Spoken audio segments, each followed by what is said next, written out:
The Land of Stories, The Wishing Spell, Chapter 23, A Royal Invitation. Alex and Connor were both given their own chambers in the palace. It had been the first time since their stay at the Shoe Inn that they had slept in a bed, and it was the first night since they had arrived in the Land of Stories that they had gotten a full night's rest. They were so exhausted that they slept until mid-afternoon the next day. It was strange for them to sleep apart from each other. Alex and Connor both woke up every hour or so, each looking for the other, and had to remind themselves where they were, and they were finally safe. The palace servants had taken their t-shirts and jeans to wash, and the twins were given clothes to wear in the meantime. Alex was given a beautiful scarlet dress with fur around the cuffs and neck. Connor, against his will, wore a buttoned-up shirt with a collar far too ruffled for his taste and a pair of bloomers. For the first time in 2 weeks, they were dressed like they belonged there. The entire palace had been buzzing with the news of Goldilocks' escape and Jack's disappearance. The twins couldn't help but smile behind the backs of the frantic soldiers they passed in the halls. They knew that wherever Jack and Goldilocks were, they were together. The twins offered to meet the fairy godmother with Froggy, but he wouldn't allow it just yet. "After your journey you've had, I insist you stay a day or two and catch your breath," Froggy said. And so they stayed for the next couple of days. They ate every meal with Queen Snow White and King Chandler in the massive dining hall. Snow White told the twins amazing stories as they ate, about growing up in the palace, living with the dwarfs, and different reactions she had encountered when people had thought she had come back from the dead. Snow White invited the 7 dwarfs over for dinner one night. The twins had wondered why one half of the table in the dining hall was significantly lower than the others, until the dwarfs marched in and took their places around it. Alex and Connor laughed and laughed until their stomachs hurt at the stories they were told. Connor beat all 7 of the dwarfs and Froggy in a game of cards and took all their gold coins. It was the most fun the twins had had since they'd arrived in the fairy tale world, but things became awkward once Connor asked King Chandler, "Why were you so interested in a dead girl anyways?" The twins spent their days in the enormous palace library. Alex scanned through every book on every shelf, looking for anything that could put them on the path to finding a new way home. It took her 3 days to go through all of the books, but she found nothing. Connor watched her from a sofa every day while enjoying dessert after dessert from the kitchen. "I think it's time we left this place," Alex told Connor. "You want to leave?" Connor asked. "Why? This place is great." "I don't want to overstay our welcome," Alex said. "We're not going to find a way home sitting around a palace. Froggy said he would help us look. The sooner we start, the sooner we'll be back home. Besides, despite what she may do to us, we promised Froggy we would let him take us to the fairy godmother. Maybe if she isn't too mad at us for breaking the glass slipper, she could give us a tip on how to get home." "I guess," Connor said, sorrowfully looking down at the cake he was enjoying. His eyes suddenly lit up. "You know, there's something we haven't tried yet." "What's that?" Alex asked. He stood up, closed his eyes, and began knocking his heels together. "There's no place like home! There's no place like home!" Connor shouted. He opened one eye and was disappointed to see that he was still in the same place. "Just thought I would try it." The next day, the twins packed up all their things and dressed up in their own clothes. They tossed the saber from the deepest sea into the fireplace of Alex's room, destroying it, just as they promised the sea foam spirit. They had just arranged to leave with Froggy afternoon that day when Sir Grant found them with some news. "We've received a message for you," Sir Grant said. Curious, the twins quickly followed him to the dining hall, where Snow White, Red Riding Hood, and Froggy stood around excitedly.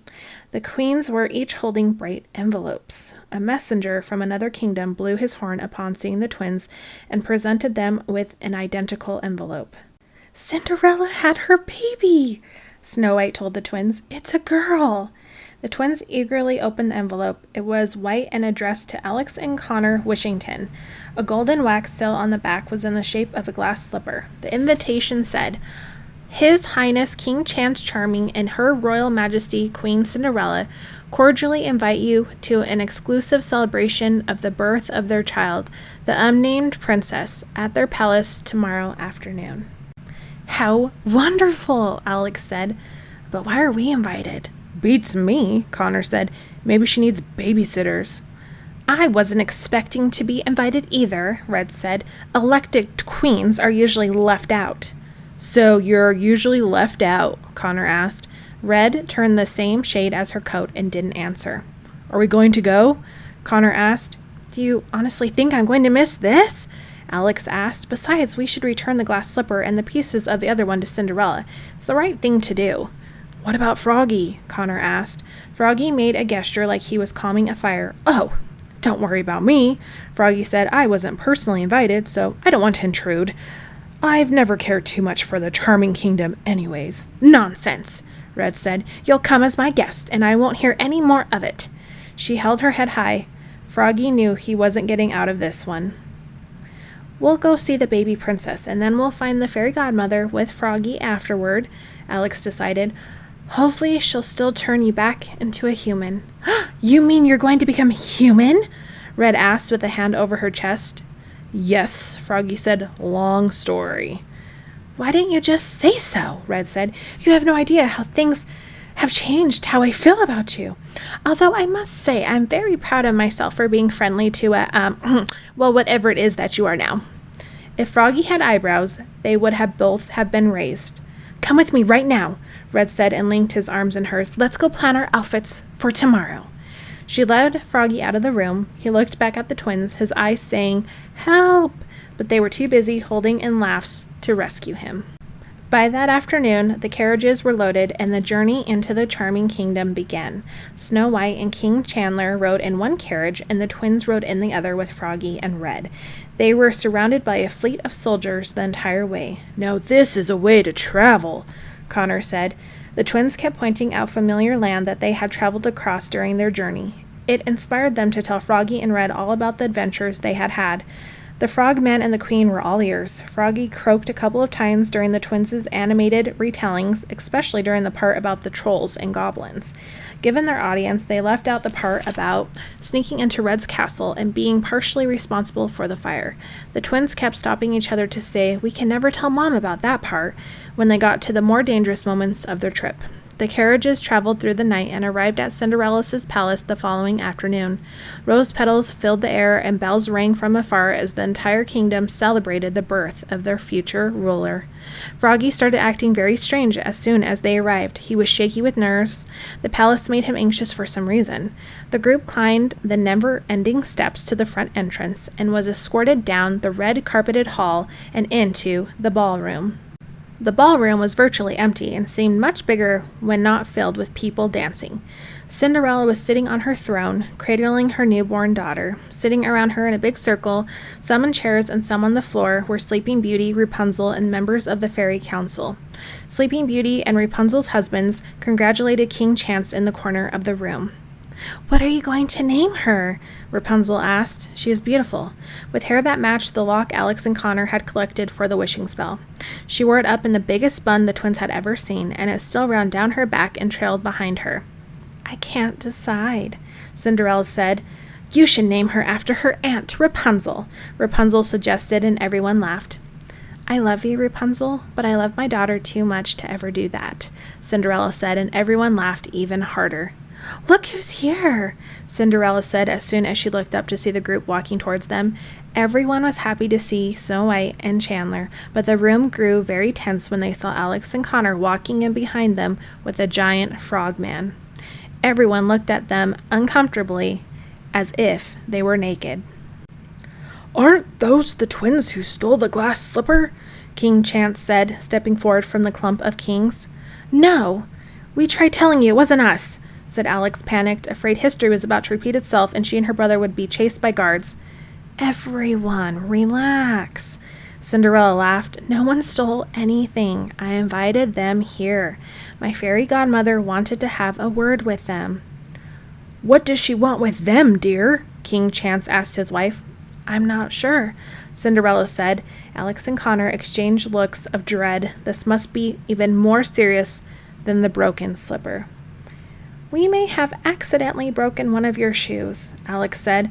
Connor had never seen her look so ashamed. "It wasn't really our fault," Connor said. "I mean, it was, but it was really a complicated situation. It would never have happened unless it absolutely had to." "Oh, that's no trouble at all," Cinderella said. "I can't tell you how many times I've broken them myself. The fairy godmother always fixes them when she visits. That's probably all she wants. She'll be here soon." The twins sighed with such relief that they shrank a few inches.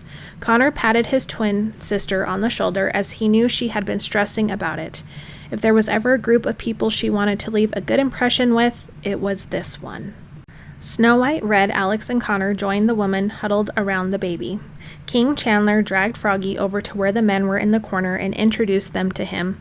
Froggy awkwardly shook their hands. He was the first frogman ever to be inside the palace. "Look at her," Snow White said, looking down at baby Princess. "She's beautiful." "She looks just like you, Cinderella," Red said. "I was a beautiful baby myself." The princess was indeed beautiful. She was only a few days old, but looked just like her mother, with auburn hair and bright eyes. "I'm so glad to see you two are all right," Sleeping Beauty said to the twins.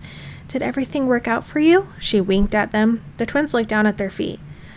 "Not so great, unfortunately," Alex said. She reached into her bag and pulled out the spindle. "Thank you for letting us borrow this, though." "My pleasure," Sleeping Beauty said and took the spindle from her. "And Connor, I have to thank you for your, what did you call it again? Oh yes, the rubber band trick. We've been trying it on a few citizens and it appears to be helping quite a bit." Connor was beaming. "I told you so," he said, a rare thing for him to say. "Snow White, I heard they finally found your stepmother," Cinderella said. "Congratulations, that must be such a relief." The other queens and fairies added their congratulations on the subject. However, Snow White didn't seem happy about it. "Is everything all right, Snow?" Sleeping Beauty asked. "Yes, of course," Snow White said. "It's all very bittersweet." "Bittersweet?" Emeralda asked. "It's a long story," Snow White said. "Wonderful! I love your stories," Rapunzel said, and made herself more comfortable sitting on the floor. Snow White looked at the twins. They smiled very supportively at her, encouraging her to tell the others everything they already knew. Snow White told the queens and fairies all about her stepmother's past. She explained to them about the enchantress taking her away from her family, how her fiancé was cursed into the mirror, and about the heart of stone. She left out the part about helping her escape, however, because just as the twins had kept details from Red Riding Hood, Snow White knew her audience. Many of the women looked as if they were on the verge of tears. Some held their hands over their mouths, others just shook their heads in disbelief. "I can't believe it," Rosette said. "That's the saddest story I've ever heard," said Coral, petting the walking fish, who rested peacefully in her lap. "And even when the whole world hated her, she still never quit trying to free the man she loved," Sleeping Beauty said. "She never gave up hope," Skylene said. Cinderella sat straight up in her throne. "Hope! That's it!" she said, looking down at her daughter. "That's what I'm going to name her. Princess Hope Charming, the future queen." "It's beautiful," King Chance said and kissed his newborn daughter on the forehead. Everyone awed and clapped their approval. "Then I believe it's time we christen Prince Hope with a few gifts," Emeralda said and gestured to the fairies to get on their feet. One by one, the fairies each blessed the princess with the christening spell. They gave her their gifts of wisdom and health, of compassion and wealth, of pride and discipline, and lastly, of beauty, although she already had plenty to spare. "Would you like to hold her?" Cinderella asked Alex. "Me?" Alex asked, pointing to herself. "Yes, I would be honored." Cinderella gently placed her daughter into Alex's arms. Alex wondered if the baby had any idea where or who it was. Did she know how special she already was just by having been born? Did she know she was a future queen of the kingdom in the land of stories? The baby yawned. Perhaps she did know, and she was exhausted just thinking about it. The doors of the ballroom opened, and the twins saw a familiar face coming towards them. It was Sir Lambton, and he had an enormous grin on his face. "Your Majesty, the fairy godmother has arrived," Sir Lambton said. "Oh, splendid, Lambton," Cinderella said. "Would you let her know where we are?" "Certainly, Your Highness," Lambton said. "But before you joins you, she would like to have a word with the children. Alone." All the heads in the room turned to Alex and Connor, who gulped in unison. "She's waiting in the clock tower," Lambton said. The twins slowly walked out of the ballroom with Lambton. He guided him through the palace, staircase after staircase, up to the clock tower. It's great to see you two again, Lambton told the twins. The fairy godmother has been looking for you two for quite some time. That can't be good, Connor said. Are we in trouble? Lambton didn't answer. The twins grew very worried by his silence. Alex pulled out the map and the journal from her bag, along with a piece of the glass slipper. If she is upset about something, we'll just explain ourselves from the very beginning, Alex said. We haven't done anything wrong, have we? Of course not, Connor said. Our intentions were always very good with everything we did. Right? The twins and Lambton ran out of stairs to climb and found a round door that led inside the clock tower. Lambton knocked lightly on the door. Come in, said a voice from inside. Here we go, Alex said to Connor. Fingers crossed.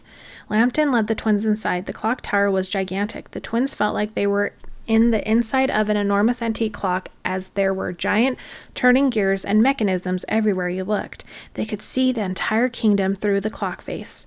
A short woman was standing with her back to the door, looking out over the kingdom. She wore a long, hooded light blue overcoat that sparkled like the night sky. I'll leave you alone now, Lambton said. He promptly shut the door behind him and left the twins alone with the fairy godmother. The twins cautiously tiptoed closer to the woman. Excuse me, Connor said. Miss Fairy Godmother, you wanted to see us? The fairy godmother turned to face the children. She was a beautiful older woman with kind eyes and a radiant smile. Her hair was a light brown and was worn up in a gorgeous hairdo. The twins froze. Grandma? Alex gasped. Chapter 24, A Fairy's Tale. I'm so glad you're all right, their grandmother said and rushed over to the twins. She gave them the biggest and longest hug they have ever received from her. Your mother and I have been worried. The twins didn't hug her back. They couldn't. They could barely breathe. They were surprised they were still standing because neither of them could feel their legs. How are you? The grandmother asked. Are you hurt? Are you hungry? Do you need anything? Grandma? Alex asked softly. Is it really you? It's me, sweetheart, she said. I'm really here. You're the fairy godmother? Connor asked. She smiled at them. I am, she said with sadness in her voice. I'm so sorry. I never meant for you two to find out this way. Their grandmother stopped speaking. Her gaze had landed on the object Alex was holding. Good heavens, what on earth are you doing with your father's old journal? She asked. Alex and Connor felt like they had swallowed their own hearts. This is Dad's journal? Alex asked with big, bewildered eyes. We've been following Dad's journal this whole time? Connor asked. I think I'm going to faint, Alex said. Their grandmother pulled out a long crystal wand from inside her overcoat. She waved it and a sofa magically appeared in the clock tower. She took the twins by the hands and sat them down on the sofa and let them catch their breath. It took the twins by surprise. Even though she was the fairy godmother, Alex and Connor weren't expecting their grandmother to be capable of such magic. Grandma took the journal from Alex and flipped through the pages, amazed that it had somehow found its way into their possession. Where did you get this? She asked. It was given to us by our friend Froggy, Alex said. We've been following it since we got here. We've been hunting down all the items for the wishing spell, Connor said. The wishing spell? Their grandmother asked anxiously. No wonder it was impossible to find you. You and Dad are actually from here then? Alex asked. I wasn't making it all up in my head. And Dad wrote that journal? Connor asked, his mind stuck on the subject. Yes, their grandmother said. It's all true. I gave this journal to him when he was a boy. I'm glad it was useful. The twins had gotten used to their heads spinning with questions, but now they were spinning out of control. They didn't know which questions to ask first. So Dad wanted the wishing spell so he could travel into our world? Connor asked. He wrote that he fell in love with a woman in our world. Alex said, could it be? Your mother, yes, their grandmother said. Alex and Connor exchanged a look, each seeing how the other one was processing the information. Neither looked less shocked than the other. How long have you been a fairy godmother? Alex asked.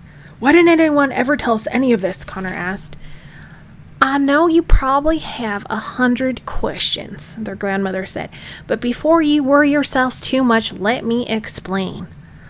Please, Connor said. Their grandmother took a deep breath. She didn't know where or how to start. We've always planned on telling you when you were older, she said. Your father was counting down the days until he could bring you here and show you around. Unfortunately, he never got a chance to. After he passed away, you two were going through so much already. Your mother and I didn't want to overwhelm you, so we decided to hold off. So Mom knows about this place? Alex asked. She's never been here, but she knows enough, their grandmother said. Your father and I, on the other hand, were both born and raised in this world. Before your father was born, and when I was just a young fairy in training, I accidentally discovered your world. So your cabin in the woods, your blue car, it was all just for show? Connor asked. Certainly not, Grandma said. I stay at that cabin during my travels, and I love that blue car. I wish people in this world just knew about automobiles. So how did you end up in our world to begin with? Alex asked. It happened by total accident, she said. I had recently just finished a tour of the kingdoms, traveling to those who needed a helping hand, and I was anxious to help more. I waved my wand around, I closed my eyes, and thought with all my heart. I wished to go someplace where people needed me the most, thinking I would just end up in a small village in the northern kingdom. When I opened my eyes, I knew I wasn't in the kingdoms anymore. I kept it to myself for years before telling any of the other fairies about it. I met a group of children there who showed me around. I was fascinated by their world. But they were even more fascinated with stories about mine. They didn't know anything about magic or fairies before I came along. Their world was just so consumed with war and famine and disease. It was all they knew. They would sit for hours and listen to my stories about the world I came from. It seemed to take them away from all their troubles. I saw how the stories inspired them, how they gave them hope, how they gave them courage and strength, and how they learned lessons from them. It made children without families learn to love and trust a little more than they had before, and it put the sparkle back in the eyes of children who were ill and had their childhoods taken from them. I decided from then on that I would do as much as I could to make our stories, our history, as known as possible. To date, I am the only one who has had the gift to move between worlds, and I found it to be a great responsibility. I recruited Mother Goose and a few of the fairies to go with me into your world and spread these stories of ours. We found the children who needed to hear them the most, the ones who were down on their luck and needed a little magic, and the term fairy tales was born. Your world was moving so fast and growing so large we couldn't do it by ourselves anymore. So we asked people like the brothers Grimm and Hans Christian Andersen and a few others to help us over the years. So there is a time difference, Alex said. Your world moves so much faster than ours. Grandma said, I visited once a week, and every time I returned it seemed as if decades and decades had gone by. That's why the stories have been in our world for so long, Connor said. Oh no, Alex exclaimed. Mom, does that mean she's grown into an old woman while we've been here? No, their grandmother said. You see, children, there was a time difference, but something truly magical happened that changed it all. What? Connor asked. You two were born, Grandma said with a smile. The twins looked at each other, amazed. Why are we so special? Connor asked. Because sometimes magic has a mind of its own, she said. Grandma looked down at her hands and at her wedding ring. Your grandfather loved your world and traveled with me whenever I went. He was the love of my life. But he unfortunately died shortly before your father was born. I raised your father here on my own, but I continued to visit the other world from time to time, although it was painful because it reminded me of your grandfather. Your father was always an adventurous boy. From an early age, he was constantly running off and exploring different lands throughout the kingdoms. He was always very curious about the other world, and I promised to take him one day when he was an adult. Many years later, he came with us to a children's hospital to read stories to the sick children. Your mother had just started nursing there, and I knew from the minute he laid eyes on her that his heart didn't belong to himself anymore. Naturally, I forbid him from staying or ever coming back with the fairies and myself again. It was selfish of me, but I was scared he would get lost in the time difference of the worlds and would live the rest of his life without me. I couldn't lose my son after losing your grandfather, but his love for your mother was too strong, and he found his own way back using the wishing spell. I had no choice but to give him my blessing and let him go. It was the hardest thing I had ever had to do as a mother. However, as soon as you two were born, the most peculiar thing happened. Your world and his world slowly started to move at similar speeds. It's the greatest magic I have seen in my lifetime. Being your father's children means that you have a part of this world inside of you. You always have. You two are the first children of both worlds. You're the bridge that connects them. The twins were so relieved to know that their mother would be the same age when they returned. You mean, Alex began to ask but paused because it almost seemed too good to be true, that Connor and I are part fairy? I suppose so, if you put it that way, she said. Alex placed both of her hands over her heart and tears came to her eyes. Connor rolled his eyes and sighed. That's wonderful, Alex said. Oh, great, Connor said sarcastically. The guys at school can never hear about this. How else did you think you set off my old storybook? Grandma said.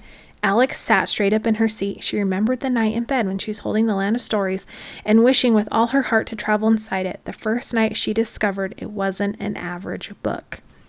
You mean I did that? She asked. I made the Land of Stories bring us here? Yes, Grandma said. A proud smile filled her face.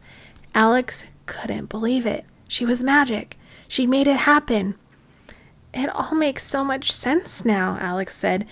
And the castle the evil queen was hiding in, my tear activated the wishing spell, and I saw my reflection in one of her magic mirrors. I had wings. I thought I was just seeing things. Evil queen, their grandmother asked. It sounds like you two had even more of an adventure than I thought. You could say that again, Connor said. I look forward to hearing all about it, their grandmother said. Your mother has been worried sick. She had to give your school every excuse known as to man to why you two have been gone. I think it's time I took you home. Home. She was going to take them home. Never had a word sounded so beautiful. Can you do that? Connor asked.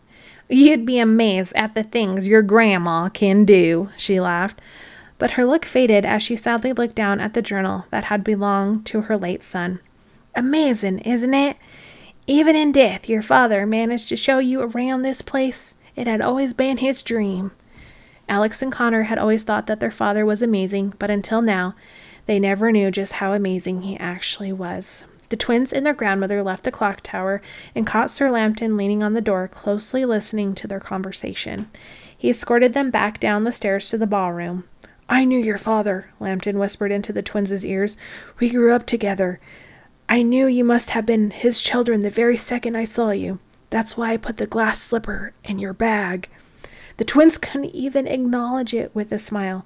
Their minds were already overloaded. They walked into the ballroom and everyone stood at the sight of their grandmother.